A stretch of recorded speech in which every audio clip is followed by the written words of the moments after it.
Ruben Amorim did not react as Manchester United scored after just 81 seconds of his first game in charge.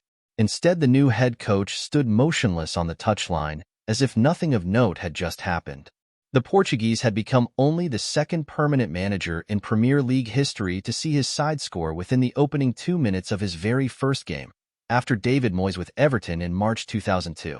But there was no acknowledgement, even if the goal was, surely, a thrilling example of the type of incisive football he will demand. By the final whistle, we maybe knew why. Amorim had promised, "You will see an idea of what he wanted in this fixture." He was good to his word, and this was a markedly different approach. The problem is, does he have the players to execute it? At times, United were far better than they had been under Erik ten Hag, even after just a few training sessions. But at times, they were also fortunate to claim a draw against a relentless Ipswich town who attacked their weaknesses and will believe they should have claimed their first home win since returning to the top flight after a 22-year absence. Instead, they remained frustratingly in the bottom three. United were indebted to goalkeeper Andre Onana, who made 2 stunning saves to deny the impressive, hard-running Liam Delap. Onana's instinctive first stop was arguably the save of the season so far, as he thrust out his right hand to beat away a powerful close-range shot. He was indisputably player of the match. So that is one position Amorim does not have to worry about, as he kept his promise and imposed the 3-4-2-1 system that is his plan A, B, and C. It will be his way or the highway, and the United players will have to bend to his will if they are to succeed. They definitely tried to. But the question is, can they? It was no surprise to see the 30-something trio of Casemiro and Christian Eriksen, who formed the central midfield pairing, and Johnny Evans substituted as Amorim tried to wrestle back control and provide more energy. Frankly, all three struggled against an Ipswich side who pressed the way United struggled to do. Changing that will be a key part of Amorim's job, as will building confidence and working out who he can trust. A boost was to get Luke Shaw back on the pitch, for the first time since February in a United shirt, with Mason Mount, a player he likes, also returning.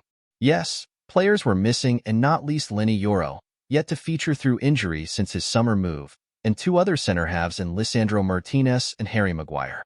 Amorim will need options there if he is to always play 3 at the back. No way Amorim can rely on Eriksen and Casemiro.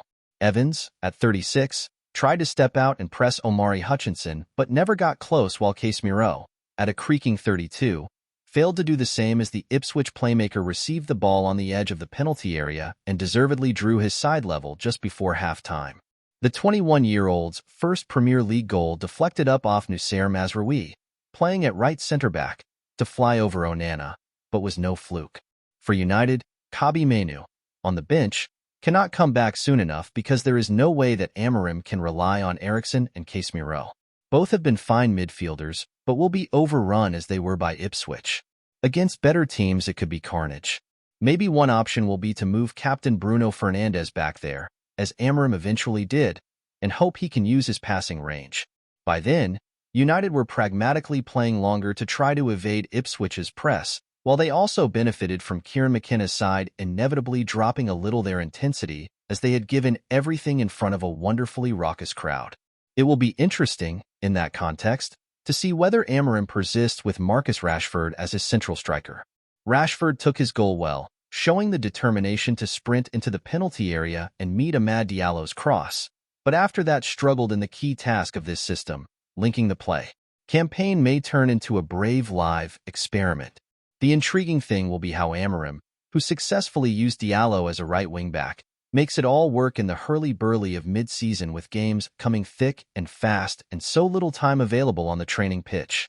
He talked about the need to use his whole squad and intends to do just that, and used all 5 substitutes here, possibly to test them out and see who can be trusted and who needs jettisoning. It was not easy, for example, for Alejandro Garnacho as one of the 2 number 10s behind Rashford. In a sense, it means this campaign for United may turn into a brave, live experiment of trial and potential error, which could require patience from the fans and the club to back an obviously talented and charismatic young coach. At 38, McKenna, the former United first-team coach, is a year younger than Amorim and is less experienced than him, but is wily. He admitted he did not know who would play where in Amorim's system, but he quickly got to grips with it. That will be the intriguing challenge for Amorim. Can he succeed in the short term with a group of players who do not appear equipped to do what he wants? Little wonder Amorim admitted to some pre-match anxiety. If he did not fully appreciate the scale of the task, and surely he did, he certainly does now.